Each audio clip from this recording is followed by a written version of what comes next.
Shalom.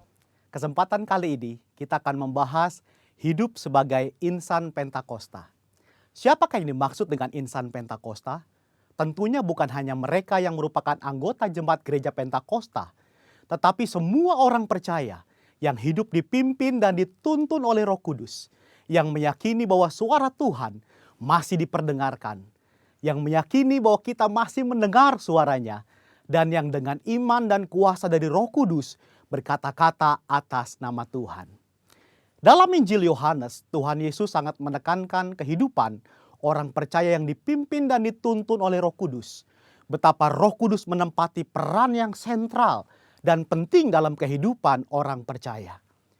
Kehidupan orang percaya sudah seharusnya adalah kehidupan yang dipimpin oleh Roh Kudus, bukan sekedar hikmat, kepintaran, kehebatan, dan kebijaksanaan kita sendiri. Kehidupan yang dipimpin oleh Roh Kudus dimulai ketika pencurahan Roh Kudus pada hari Pentakosta sebagaimana dicatat dalam Kisah Para Rasul. Dalam Kisah Para Rasul, Roh Kudus terlibat dalam pengambilan keputusan, menuntun, mengarahkan, dan memimpin para pemimpin jemaat dalam pekerjaan pelayanan dan penuntasan amanat agung Tuhan Yesus.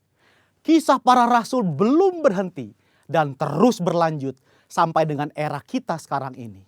Roh Kudus belum berhenti bekerja sampai saat ini. Karunia-karunia roh belum berhenti. Itu sebabnya kehidupan yang dipimpin oleh Roh Kudus adalah kehidupan yang seharusnya dialami dan dijalani oleh setiap orang percaya di masa kini. Ciri khas hidup insan Pentakosta yang dipenuhi dengan Roh Kudus antara lain menjaga kekudusan hidup, hubungan yang intim dengan Tuhan, hidup dan melayani dalam mujizat dan kuasa Roh Kudus, menjadi saksi Yesus, memberitakan kabar baik.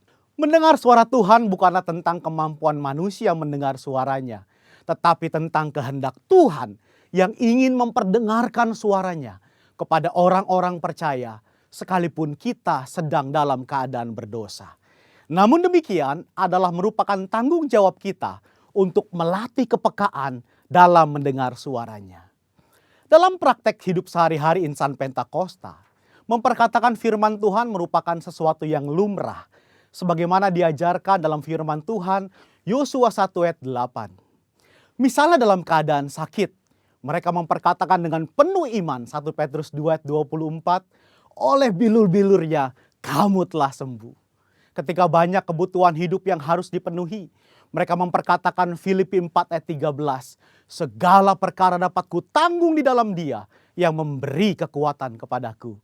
Dan Filipi 4 ayat 19, Allahku akan memenuhi segala keperluanmu menurut kekayaan dan kemuliaannya dalam Kristus Yesus. Serta memperkatakan Mazmur 91, janji perlindungan Tuhan. Insan Pentakosta yang menggembalakan jemaat bukan hanya memerlukan pengetahuan teologis yang mumpuni, bukan sekedar pengalaman pribadi semata. Lebih dari itu adalah kepekaan mendengar suara Tuhan. Gembala jemaat harus memiliki keintiman dengan Tuhan, sebab dengan begitu mereka mendapatkan tuntunan Tuhan bagi umat yang digembalakan.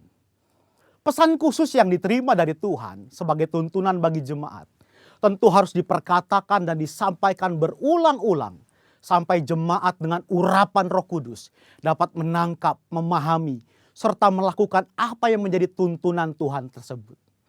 Robert Menzies dalam bukunya menyatakan, sama seperti Tuhan Yesus diurapi untuk memenuhi tugas kenabiannya, demikian juga murid-murid yang dibaptis Roh Kudus telah diurapi sebagai nabi-nabi akhir zaman untuk menyatakan firman Allah. Gereja di zaman akhir yang telah dibaptis Roh Kudus adalah komunitas para nabi. Apakah seperti nabi zaman Perjanjian Lama? Tentu tidak. Yang dimaksudkan adalah para nabi yang terpanggil untuk membawa pesan keselamatan sampai ke ujung bumi. Setelah dibaptis Roh Kudus, Petrus dan Paulus banyak mengulangi mujizat Yesus. Artinya, karunia mujizat tidak terbatas, hanya dikerjakan oleh Yesus. Seperti yang dinyatakan oleh Craig Keener, Petrus dan Paulus sedang melakukan pekerjaan Yesus dengan cara membuka jalan dan memberi contoh bagi gereja di masa yang akan datang. Insan Pentakosta percaya bahwa baptisan Roh Kudus adalah berkat yang kedua alias second blessing yang diterima oleh orang percaya setelah kelahiran baru. Dari sinilah gaya hidup insan Pentakosta berawal. Saudaraku dikasih Tuhan, kita harus bangga hidup sebagai insan Pentakosta. Tuhan Yesus memberkati.